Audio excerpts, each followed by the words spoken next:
Hi everybody. In this Chapter 16 study guide video, we'll work an income tax problem involving book-to-tax differences in depreciation. Jane Enterprises uses straight-line depreciation for financial statement purposes and Maker's depreciation for income tax reporting. At the end of 20X1, 3 years after its purchase, Jane's building has a book value of $400,000 and a tax basis of $300,000. There were no other temporary differences and no permanent differences. Taxable income was $4 million for 20X1, and Jane's tax rate is 25%. So we have been taking accelerated depreciation for the tax return. We have taken $100,000 more depreciation on the tax return than we have on the books. So 3A, calculate taxes payable.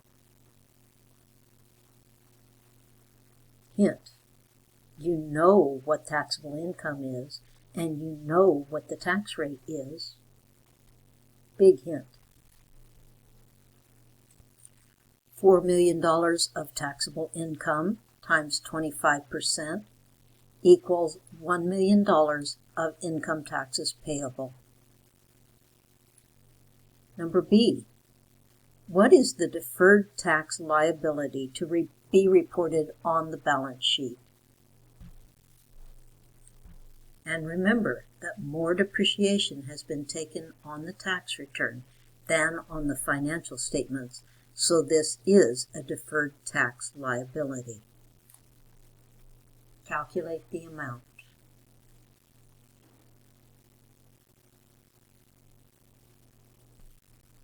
Well, this is easiest to do by looking at the book value, which is the assets cost minus the financial statement depreciation, and that equals $400,000. Subtract from that the tax basis. That's the cost of the asset minus the depreciation taken on the tax return, and that's $300,000. The difference is $100,000 times the 25% tax rate equals $25,000 of deferred tax liability.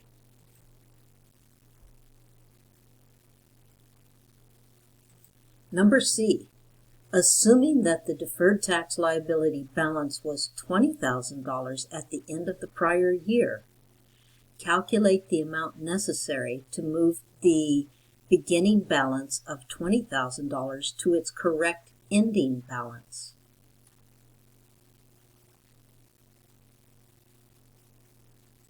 Again, the use of a T account is very helpful in these situations.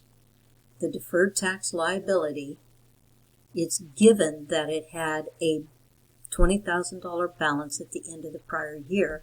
It's a liability, so that balance has to be a credit. All liabilities have a normal credit balance. And we know that it has to have a $25,000 credit balance at the end of the current year. So what does it take to move this $20,000 credit to a $25,000 credit? We need to credit the account by $5,000.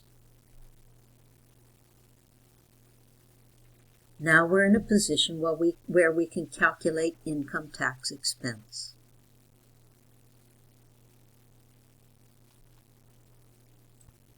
In Part A of this problem, we calculated income taxes payable of $1 million.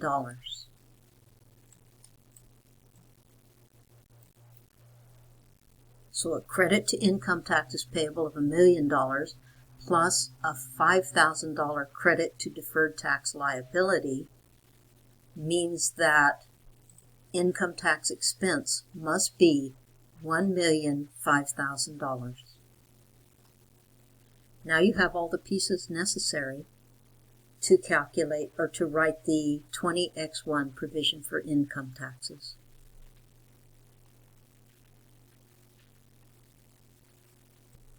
Debit income tax expense, $1,005,000. Credit income taxes payable, $1 million. Credit deferred tax liability, $5,000. And that's all for the Chapter 16 study guide videos.